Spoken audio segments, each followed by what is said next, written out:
vamos a ir leyendo, les voy a leer, si no les aburre,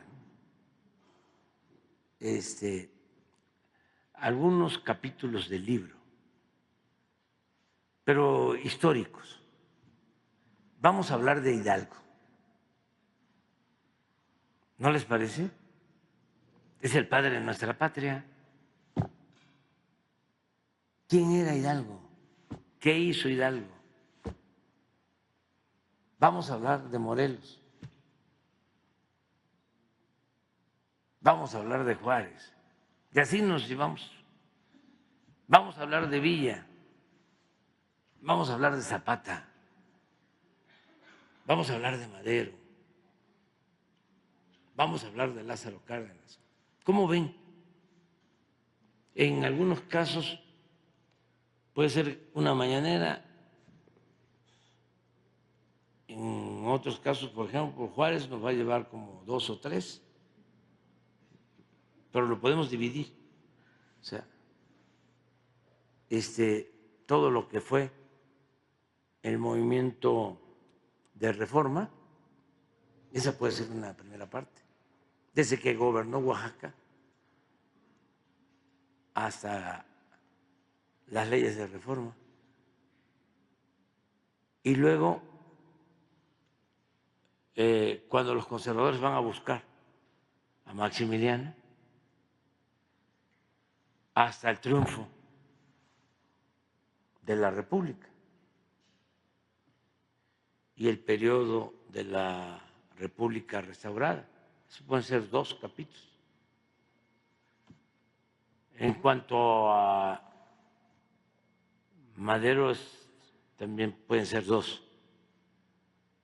Un poco cómo inicia y luego su gobierno. ¿Cómo fue su gobierno? ¿Cómo enfrentó a los oligarcas del antiguo régimen?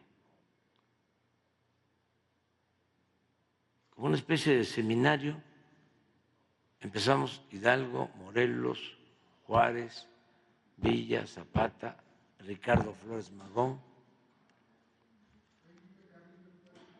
No, sí, pero si no, es que son muchos, pero yo creo esos sería, puede ser también Felipe Carrillo Puerto, pero tendríamos, ¿saben qué me gustaría mucho informar ahora? Incluso la vida hablar sobre la vida de Catarino Garza, que estamos buscando traer sus restos de Bocas del Toro, Panamá. Eso pues es un buen tema. ¿Quién fue Catarino Garza? Son héroes anónimos, ¿no? Bueno, el general Mújica, Heriberto Jara, Salvador Alvarado, Felipe Carrillo Puerto. Pues así, eso no tiene que ver nada con lo electoral. Todos, no, claro, no solo eso, pero para los jóvenes, un seminario de formación política, o sea, recoger las enseñanzas, las lecciones de nuestros héroes. Un instituto de información de historia de gobiernos pasados para que la gente sepa el daño que le han hecho a México gobiernos pasados. Hacer un instituto de historia en tema de administración pública para que los jóvenes, los niños en un futuro sepan lo que los gobiernos pasados le hicieron a la nación. Son muchos temas que no. Pero eso sí nos podemos meter ahí es que son de partidos, entonces eso no se puede. Pero lo otro, no. Sí, pasando ¿sí? Pasando, pero hay ya textos sobre eso.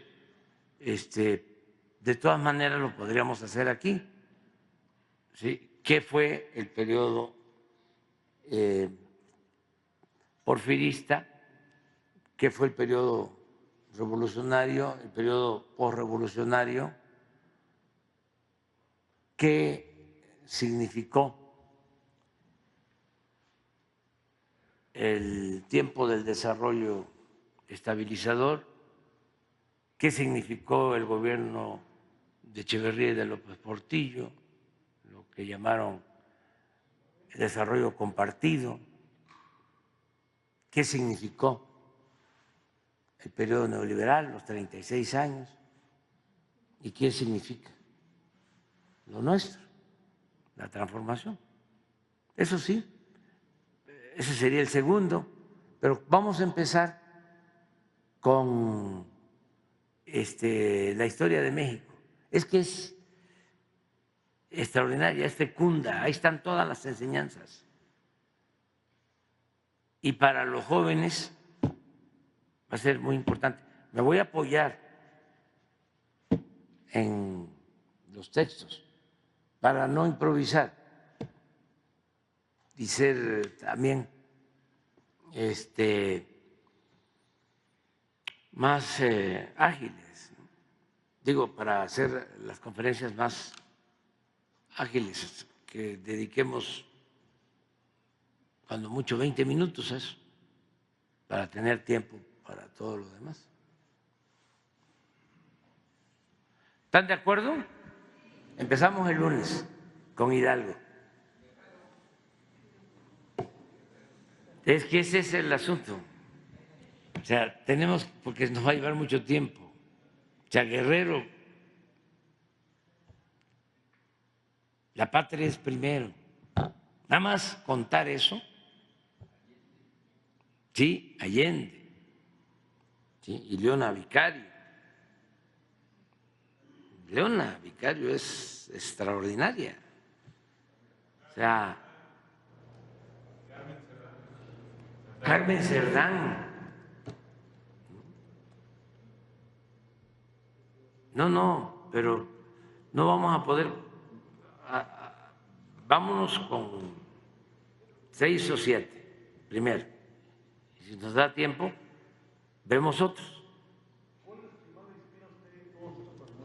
¿Mande? ¿Cuál es el que más inspira a usted de su personaje? Todos, pero es que cada uno tiene su peculiaridad y su aporte. Por ejemplo, a mí me causa pues mucha ternura la actitud de Hidalgo, porque era un hombre bueno. Imagínense tener casi rendida la Ciudad de México, porque habían triunfado en la batalla del Cerro de las Cruces, y pensar de que podían tomar la Ciudad de México, pero que iban a haber muchos muertos, y decidir por eso irse a Guadalajara.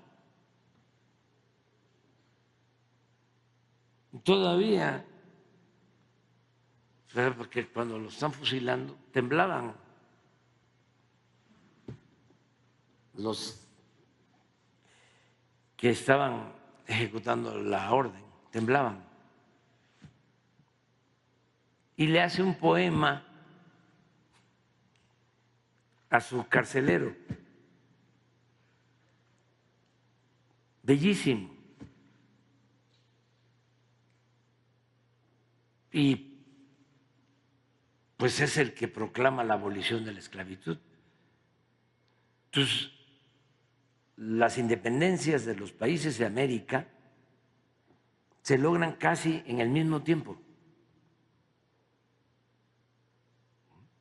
Desde luego está Bolívar logrando la independencia, de muchos países de América del Sur, y San Martín, y O'Higgins, y muchos luchando. Sí, pero Hidalgo y Morelos, pero sobre todo Hidalgo, los dos luchan por la independencia, pero luchan también por la justicia. Y eso los hace distintos a otros independentistas de otros países del mundo. Porque las independencias se dan casi al mismo tiempo por la decadencia de España. En esas circunstancias, los pueblos empiezan a independizarse, sobre todo por el movimiento o descontento de criollos. Entonces, eso es casi general.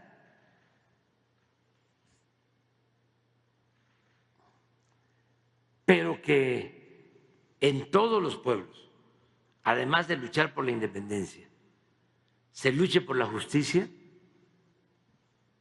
no hay. Son muy pocos. Hidalgo y Morelos luchaban por la independencia, pero la justicia.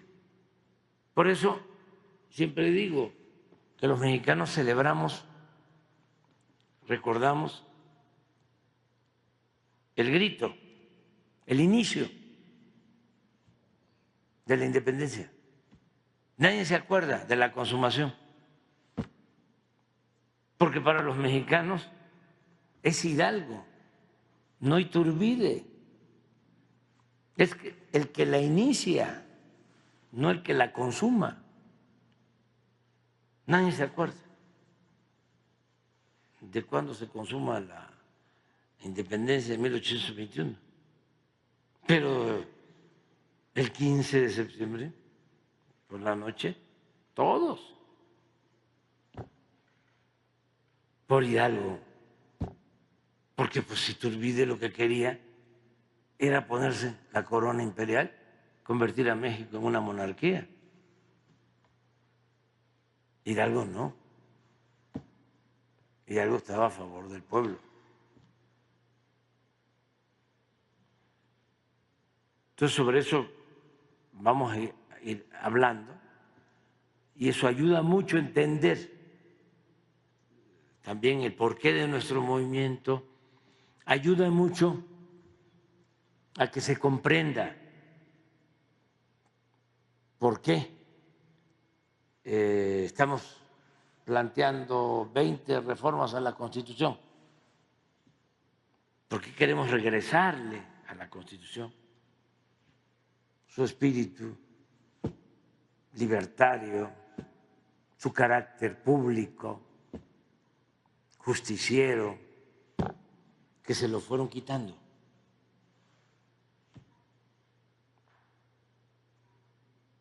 Que no tiene que ver con la justicia social, que no tiene que ver con la auténtica democracia, que no tiene que ver con las libertades, que trataron de convertir la Constitución pues un instrumento para legalizar el predominio de un grupo sobre el interés popular, el interés público, el interés de todos los mexicanos. Entonces es interesante para que todos sepamos. A mí me dicen en las giras que les gusta mucho cuando hablamos de estas cosas, que sí les interesa. Otros se aburren y otros se molestan. No ven que los neoliberales ya habían decretado el fin de la historia.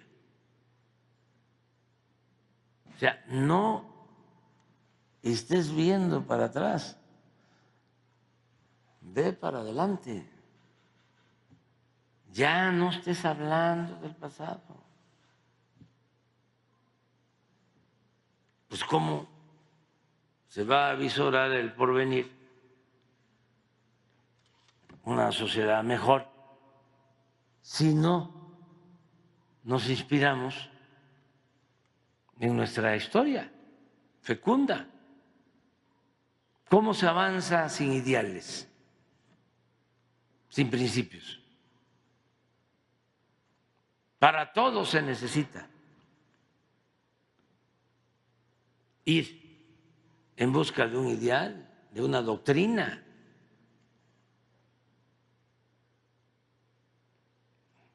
Un sueño para hacerlo realidad, es una utopía. Vamos a caminar, no vamos a llegar. Tú sigue caminando. Es lo que nos hace caminar, esa es la vida. Entonces, sí vamos a tratar estos asuntos.